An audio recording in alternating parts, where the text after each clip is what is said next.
అందరికీ నమస్తే. మేము చెప్పే ముచ్చట్లు మా మనతొలి వెలుగు ఛానల్లో చెప్పే ముచ్చట్లు ఎవరో ఒకరైతే తెలంగాణ రాష్ట్ర గవర్నమెంట్కు చేరేలాగా చేసినట్టు కొడుతుంది ఇవాళ. నేను ఎందుకంటున్నా ఈ మాట అంటే మేము ఒక 20-25-30 సార్లు ఇదే విషయం పైన ఎన్నో సార్లు చెప్పినాం. ఇంకో ఇవాళ ఫైనల్ అయింది ఈ ముచ్చట. నిజంగా కూడా మా ముచ్చట్ని ప్రభుత్వం వరకు చేరదీసిన వాళ్ళని ఉంటే వాళ్ళకు నమస్తే చెప్తున్నా. ఏం ముచ్చట కా ముచ్చట అంటే తల్లిదండ్రులకు సర్కారు భరోసా. బిల్లు పరిధిలోకి ప్రభుత్వ ప్రైవేటు ఉద్యోగులు ప్రజాప్రతినిధులు వృద్ధాప్యంలో నిరాకరణకు గురి కాకుండా రక్షణ.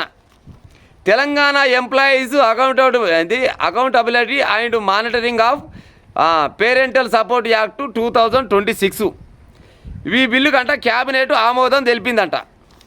తల్లిదండ్రులను నిర్లక్ష్యం చేస్తే జీతంలో నుంచి 15 లేదా 10% కోత ప్రభుత్వమే వసూలు చేసి ఇచ్చేలా నిబంధన. కుమారులు లేని పక్షంలో ఉద్యోగం చేసే కుమార్తెనే పోషించాలి.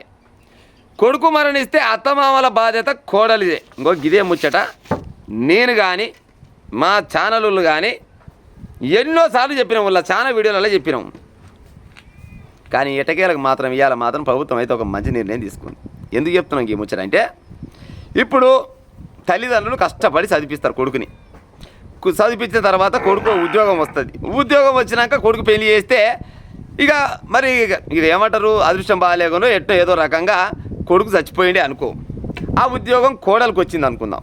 ఆ కోడలకు వస్తే మరి తల్లిదండ్రులు ఎవరు దాదాలే. కొంతమంది అచ్చగారి కోడలు ఏం చేస్తారంటే ఎంత పెద్ద ఉద్యోగాలు ఉన్నా కూడా నాకేం సంబంధం, నా పిల్లలు నాకే ఉంటే మీరు ఎటన్నా బతుకుపోరని ఎలాగొచ్చిన కోడలు చాలా మంది ఉంటారు. గసంటోళ్ళ కోసం ఎన్నో వీడియోలు చేసినాం. ఒకవేళ కొడుకులే మంచి మంచి టీచర్లు, మంచి మంచి పోలీసు వాళ్ళు, ఐఏఎస్ ఆఫీసర్లు, ఇసోంటి వాళ్ళు ప్రభుత్వ ఉద్యోగులు ఎంతోమంది ఉండే వాళ్ళు కూడా వాళ్ళ తల్లిదండ్రులు ఆస్తులు పంచుకొని వాళ్ళు చదువుకొని కొలువులు సంపాదించిన తల్లిదండ్రులను కూడా పక్కకు పెట్టిన కొడుకులు ఐఏఎస్ ఐపీఎస్ చదువు పంతులు చాలా మంది ఎంతోమంది వాళ్ళపైన కూడా వీడియోలు చాలా రకాలుగా చేసినాం. ముసలోళ్ళని వృద్ధాప్యంలో చూసుకునే ఉపాయం చేయరు. ఎందుకంటే మీకు ఇవాళ ఉద్యోగం వచ్చినా మీరు మీ పుట్టుకకు అయినా ఏదైనా కారణం వాళ్ళని దూరం చేసుకోకరని ఎన్నో రకాలుగా వీడియోలు అయితే చేసినాం. మొత్తానికి ఈ వీడియో ఆ వీడియో ఏదో రకంగా తెలంగాణ గవర్నమెంట్ వరకు చేరదీసిరేమో అని నేనైతే అనుకుంటున్నాను. ఎందుకంటే నా స్వార్థం కూడా ఎంతో కొంత ఉంటుంది కదా. నేను చెప్పిపోతున్నా ముత్తగానే పోతుందా ఈ ముచ్చట అనుకున్నా, కానీ ముత్తగా ఏం పోలేదు. మా మనతొలి వెలుగు ఛానల్ తరపున గిసోంటి ముచ్చటని చాలాసార్లు లేవనెత్తినాం.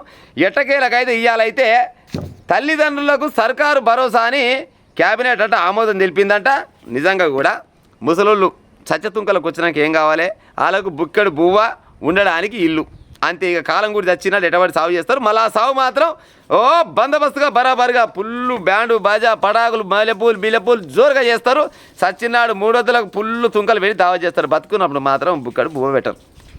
అందుకోసమనే గసోటి కొడుకుల వల్ల ఉంటే మీరు చూసుకోలేదని తెలిస్తే మీ జీతంలోకి వెళ్ళే 15 లేదా 10% కటింగ్ చేసి నేరుగా తల్లిదండ్రులకు పంపే ఒక చట్టం తెచ్చిరంట.